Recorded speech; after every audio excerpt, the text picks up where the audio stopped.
नमस्कार, मैं कमलनाथ झा। शिक्षा की बात हर शनिवार के इस नए अंक में आप सभी का स्वागत करता हूं, अभिनंदन करता हूं। हम आज फिर से शिक्षकों और अभिभावकों के कुछ प्रश्नों के साथ उपस्थित हैं। आपके प्रश्नों के उत्तर देने के लिए हमारे साथ डॉक्टर एस सिद्धार्थ, शिक्षा विभाग के अपर मुख्य सचिव उपस्थित हैं। मैं आपका स्वागत करता हूं, अभिनंदन करता हूं सर। एक शिक्षक ने पूछा है, दरअसल ये ट्रांसफ़र के संबंध में है, कि हमसे किसी ने फ़ोन पर कहा कि 70,000 रुपये दो और मनचाही जगह पर पोस्टिंग ले लो। हमने तैयारी भी कर ली थी सर, लेकिन आपने ऐसा कौन सा सॉफ्टवेयर बनाया कि खेला हो ही नहीं पाया। सर, जो कभी हुआ नहीं वो कैसे संभव हुआ, बिना पैसे का ट्रांसफ़र हो रहा है सर। देखिए, ट्रांसफ़र प्रक्रिया में जो सॉफ्टवेयर उपयोग किया जा रहा है वो फुली मतलब कोडेड है, और उसमें ना ही डीओ को पता चलेगा, ना ही डीओ के किसी कार्यालय में किसी को पता चलेगा, और ना ही जिस टीचर का ट्रांसफ़र हो रहा है उसको भी जानकारी नहीं होगी कि किस क्रम में पोस्टिंग आएगा और किस क्रम में वहाँ पर उसके स्क्रीन में, डीओ के स्क्रीन में आएगा। केवल डीओ के स्क्रीन में ये केवल आता है कि ये विषय है और ये इनके ऑप्शंस हैं, इसके अलावा कुछ नहीं आता वहाँ पे। इसलिए मैं भी नहीं पता कर पाऊँगा क्योंकि इतना कोडेड है। और अंतिम में जब फाइनली डीएससी के डायरेक्टर प्राइमरी एजुकेशन के पास आएगा तो इसकी फिर समीक्षा की जाएगी कि वास्तव में ये फॉर्मूला के अनुसार करेक्ट है या नहीं है। इसलिए यदि अगर कोई झांसा देता है कि हम आपका करा देंगे तो या तो साइबर ठगी होगा, जैसे अन्य ठगी नहीं होते हैं कि फ़ोन करके पैसा मांगते हैं, ओटीपी मांगते हैं। तो मेरा अपना अनुमान ये कहता है कि इसी प्रकार का कोई ठग है जो फ़ोन करता है। और मैं देखा था एक दो अखबार में भी किसी ने इसका उल्लेख किया था। तो मैं टीचर से ये कहूँगा कि भाई ये आप आराम से रहिए और किसी साइबर ठग या किसी ठगों के से दूर रहें। और 20 तारीख को उससे पहले भी नहीं, 20 तारीख को आपके इनबॉक्स में आपका जो स्कूल कहाँ आवंटित है वो आ जाएगा। और छुट्टियां मना रहे होंगे टीचर, मेरा उम्मीद है, और मैं चाहूँगा कि वे खुशी खुशी अपना छुट्टी मनाएं और इस टेंशन से दूर रहें और ठगों से जो परगला रहे हैं उनसे बचें। एक गोपाल प्रसाद राय शिक्षा सेवक हैं, मध्य विद्यालय महंदीपुर, कोचा धामन, किशनगंज से। इनका कहना है कि ये शिक्षा की बात हर शनिवार का इनको हर एक सप्ताह इंतज़ार रहता है। अभी प्रत्येक जिले में छोटे बच्चे तरह तरह की गतिविधियों से गणितीय समझ को विकसित कर रहे हैं। सर, अगर आप समर कैंप में बच्चों को हंसते पढ़ते देखेंगे तो आपको बहुत अच्छा लगेगा। देखिए, मैं किसी एक समर कैंप में, एक दो समर कैंप में आऊँगा, और बड़ा उत्साहजनक इसका परिणाम निकला है कि बच्चे खेलते खेलते समर कैंप में गणित का अभ्यास कर रहे हैं।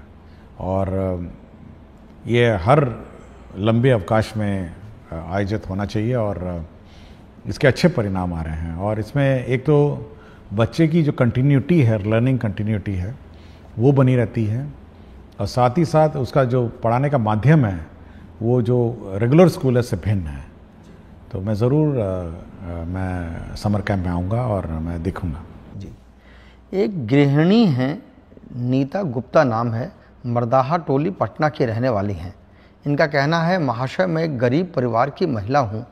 मैंने अपने बेटे का नामांकन माध्यमिक विद्यालय मर्दाहा टोली, पटना में करवाया है एवं हर रोज़ अपने बेटे को नियत समय पर विद्यालय भेजती हूँ, परंतु यह देखकर बहुत ही आहत हूँ कि विद्यालय में पठन पाठन का कार्य नहीं होता है।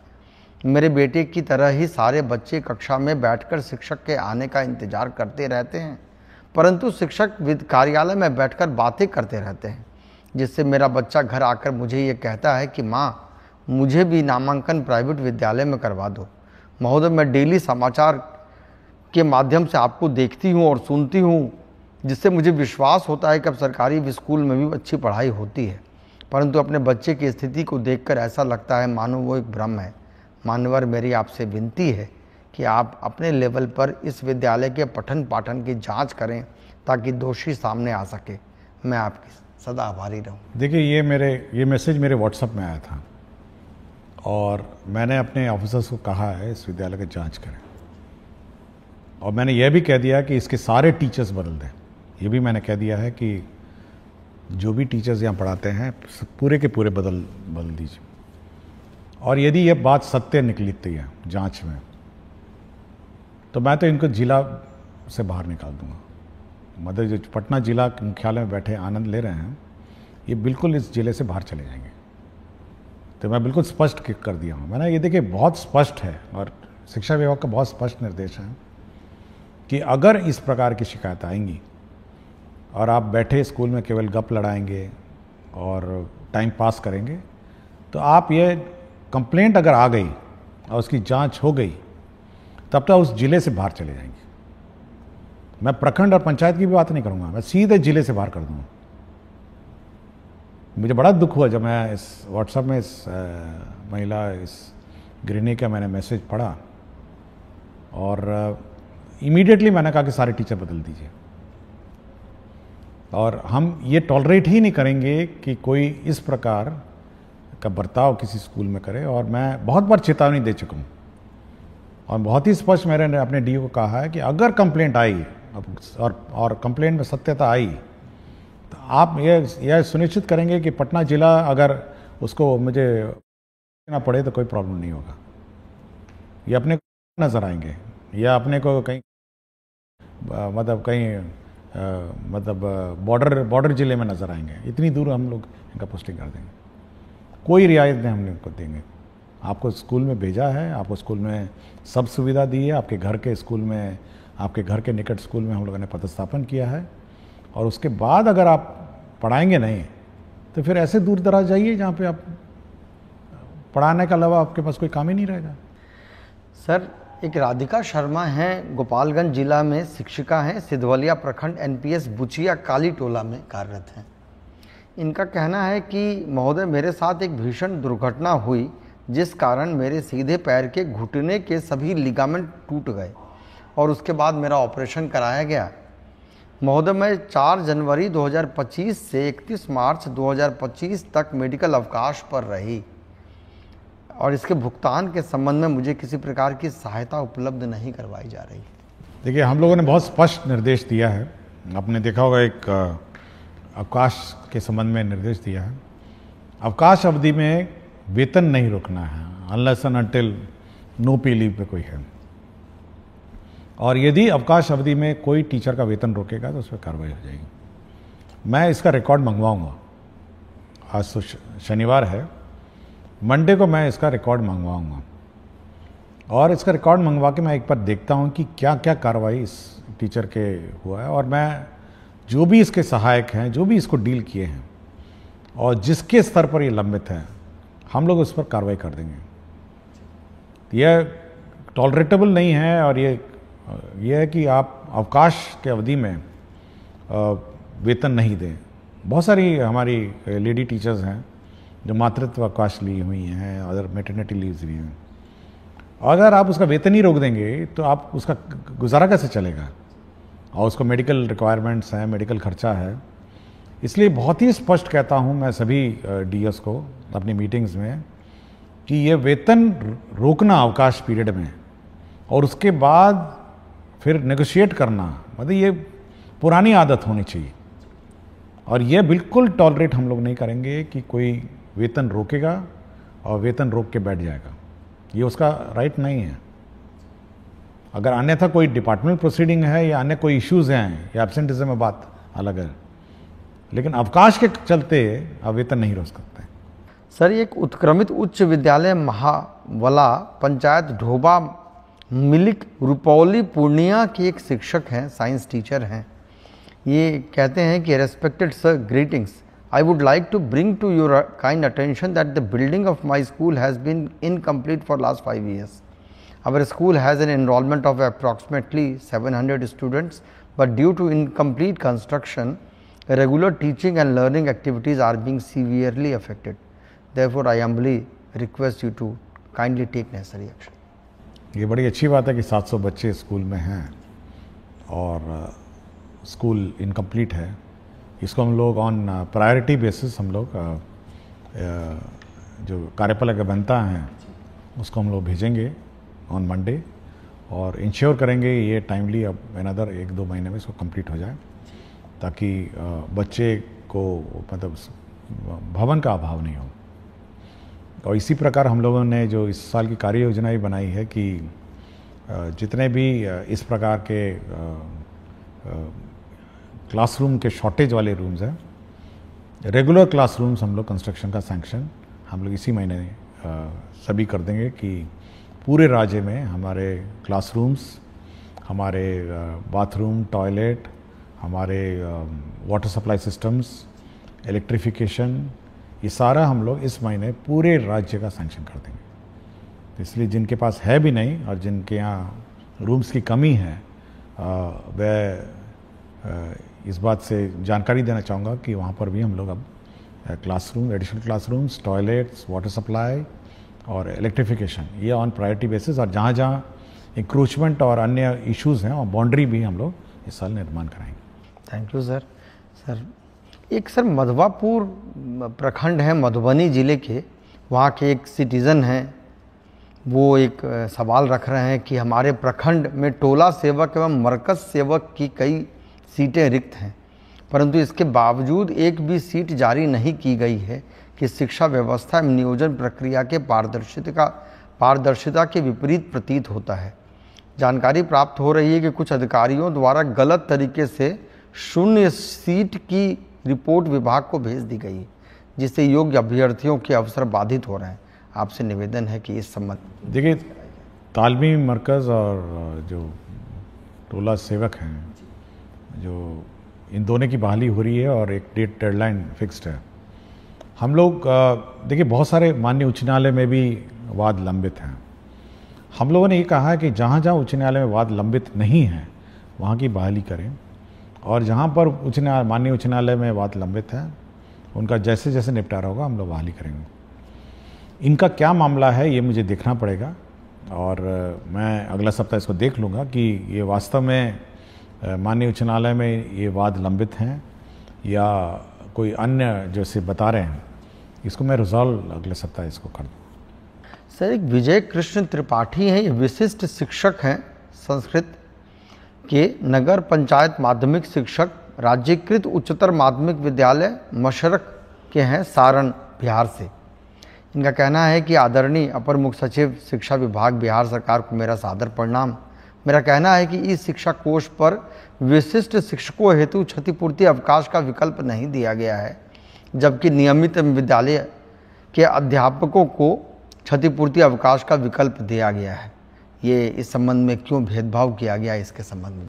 नहीं, ऐसा कोई भेदभाव नहीं है। और जितने भी सरकारी शिक्षक हैं, विशिष्ट शिक्षक हों, TRE 1, TRE 2, TRE 3 और जो पुराने शिक्षक हैं, सभी को अवकाश एक ही मापदंड है, ये अलग अलग मापदंड नहीं है। और मेरे ख्याल से एक बार फिर मैं अनुरोध करूंगा शिक्षक से कि अपना वेबसाइट में एक बार फिर चेक कर लेंगे।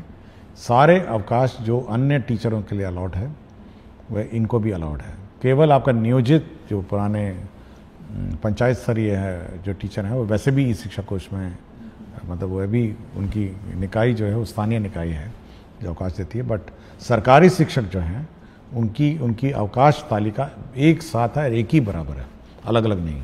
सर एक सोनू मिश्रा है, ये विशिष्ट शिक्षक हैं,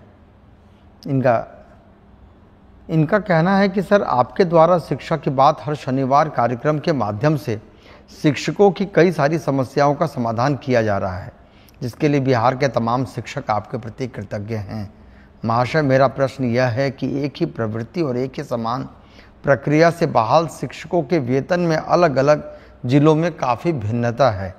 आपसे अनुरोध है कि जैसे आपने विभिन्न समस्याओं का समाधान किया है, ठीक उसी प्रकार वेतन निर्धारण की समस्याओं का भी निराकरण करने की कृपा करें। देखिए, मेरी जानकारी में है ये बात कि वेतन निर्धारण में भी इश्यूज हैं, और हम लोग कोई इस प्रकार का कोई बॉडी बनाएंगे जिनको भी वेतन निर्धारण में आपत्तियां हैं वो वहाँ जाके अपील करेंगे। तो ये बात मेरे संज्ञान में है कि वेतन फिक्सेशन और वेतन का जो इसमें इश्यूज हैं ये है, क्योंकि बहुतों को केवल मूल वेतन पे वेतन मिल रहा है।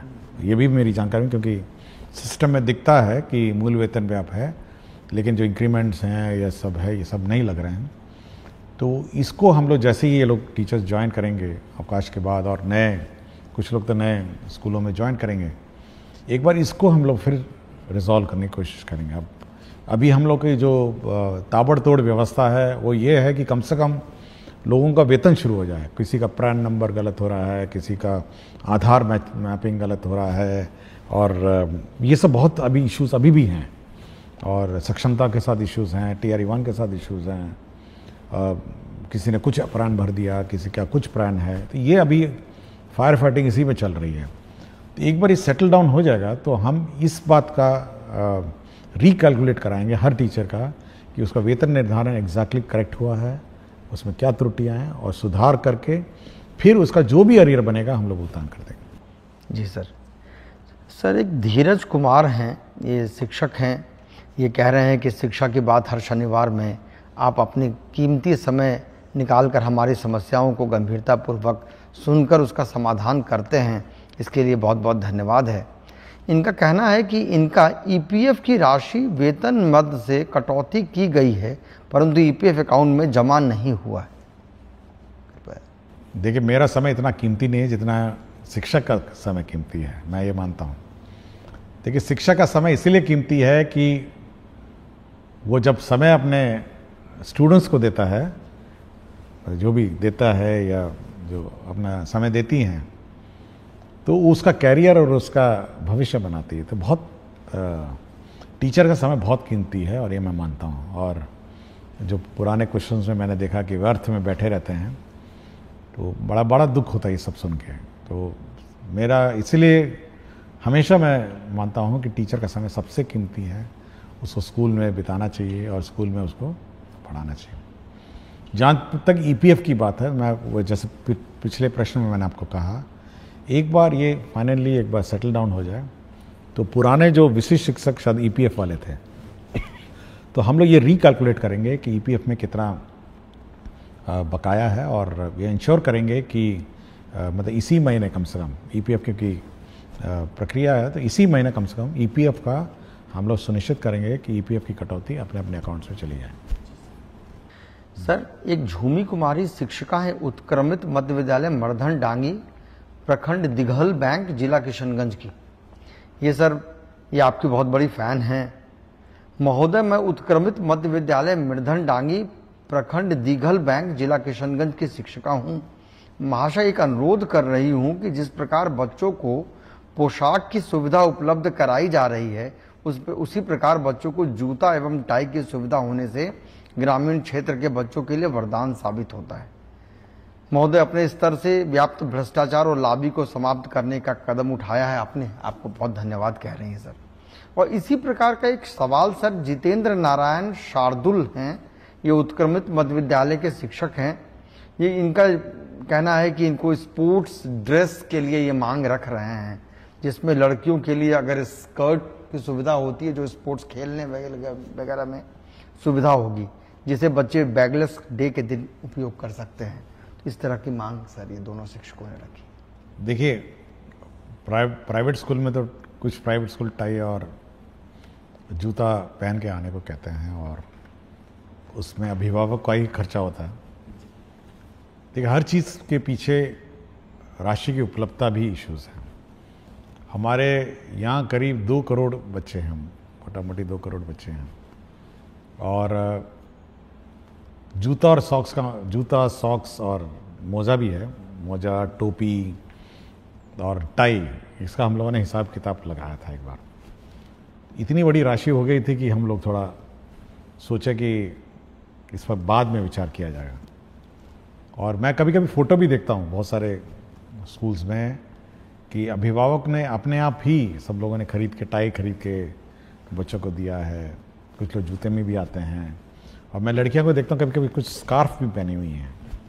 और विभिन्न स्कूलों ने अपने अपने परिवर्तन और अपने किया है, और हो सकता है इस पर तो अभिभावक पर काफ़ी बोझ पड़ता होगा। लेकिन अभी क्योंकि टोटल अलॉटमेंट अगर आप देखेंगे इस राज्य में 1/5 एक 5 का भाग का बजट जो है केवल शिक्षा विभाग में व्यय होता है।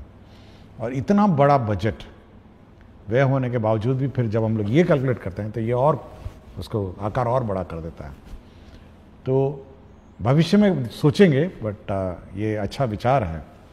जहाँ तक स्पोर्ट्स के लिए टी शर्ट और अन्य की बात है, तो हम लोग पहले शुरुआत ये करेंगे कि जो बच्चे स्पोर्ट्स में अब रुचि रखेंगे, जो बच्चे स्पोर्ट्स में मतलब रुचि रखेंगे, उनको सीमित रूप में मतलब लिमिटेड हम लोग कोशिश करेंगे। क्योंकि अभी हाल में आपने देखा होगा जो स्कूलों में स्पोर्ट्स इवेंट हुआ था तो टी शर्ट भी जो विनर्स हैं उनको मिली थी। तो कुछ सेलेक्टेड जो आउटस्टैंडिंग स्पोर्ट्स मैन और वुमेन है, जो बच्चे हैं, तो उनको टी शर्ट की व्यवस्था करने की कोशिश करेंगे। हरिप्रसाद नायक हैं अरनामा वासुदेवपुर लोकहा मधुबनी की। इन्होंने कहा है कि जन जन की ये पुकार है कि लंबे कार्यकाल तक शिक्षा विभाग के पद पर रहें डॉक्टर एस सिद्धार्थ। शुरू किया उन्होंने।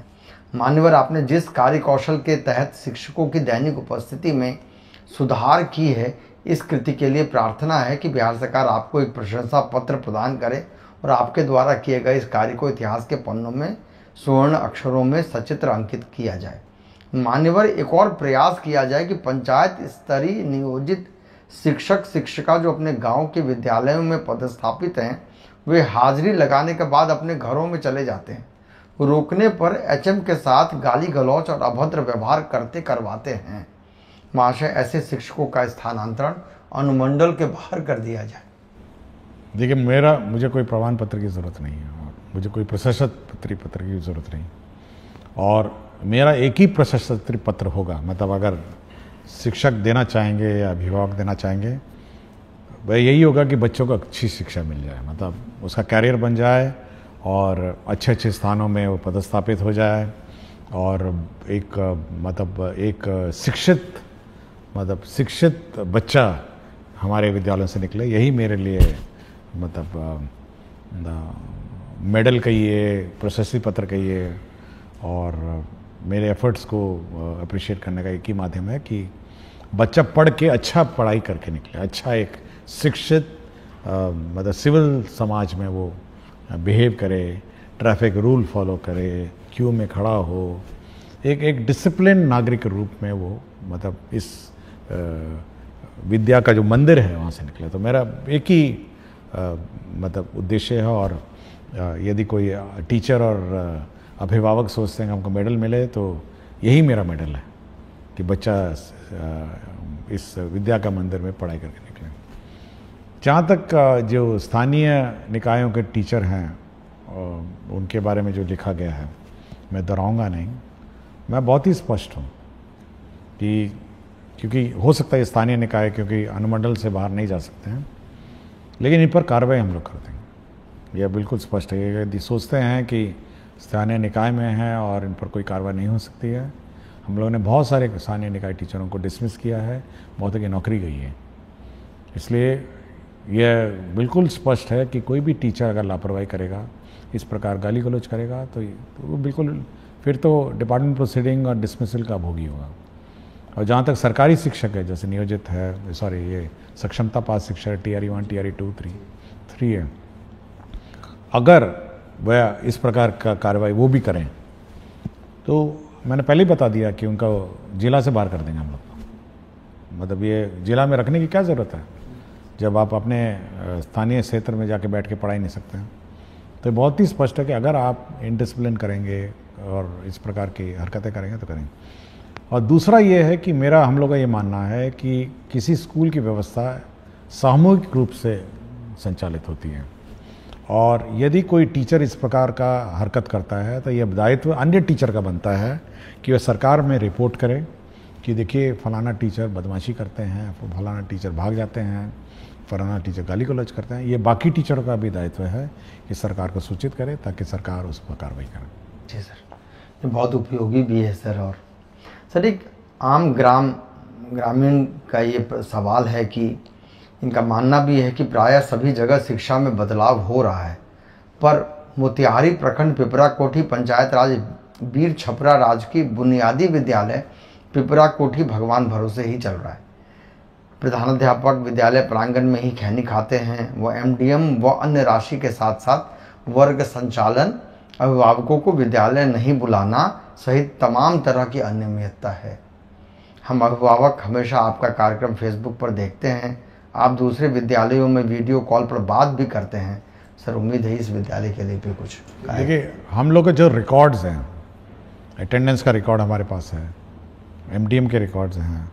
हम लोग समय समय पर बोले हैं कि सबका फोटोग्राफी होना है, मिड डे मील का, पेरेंट टीचर में, ये सारे खंगालेंगे हम लोग इस स्कूल का। जैसे ही स्कूल खुलेगा, ये तो मेरे रिकॉर्ड्स में होंगे ही, मैं एक बार चेक कर लूँगा कि सारे रिकॉर्ड्स हम लोग खंगालेंगे। और दूसरा है कि हम लोग एक टीम भेजेंगे स्कूल का जांच के लिए और इनके कार्यकलाप की जांच करेंगे। अगर यदि टीचर्स दोषी पाए गए, जैसे मैंने पहले कहा, अगर दोषी पाएंगे तो आपको जिले से बाहर कर देंगे। तो ये मतलब स्कूल परिसर में किसी प्रकार की लापरवाही इन टर्म्स ऑफ डिसिप्लिन और क्वालिटी ऑफ एजुकेशन या निर्देशों का पालन नहीं करना, इसके लिए तो हम लोग कार्रवाई कर देंगे। बहुत बहुत शुक्रिया सर। हम लोगों ने आज शिक्षकों के साथ साथ कुछ ग्रामीणों के भी सवाल लिए हैं। सर, बहुत बहुत धन्यवाद। सभी शिक्षक, मुझे लगता है कि सब संतुष्ट भी हो रहे होंगे। हम अगले शनिवार फिर कुछ प्रश्नों के साथ पुनः उपस्थित होंगे। तब तक के लिए नमस्कार, धन्यवाद।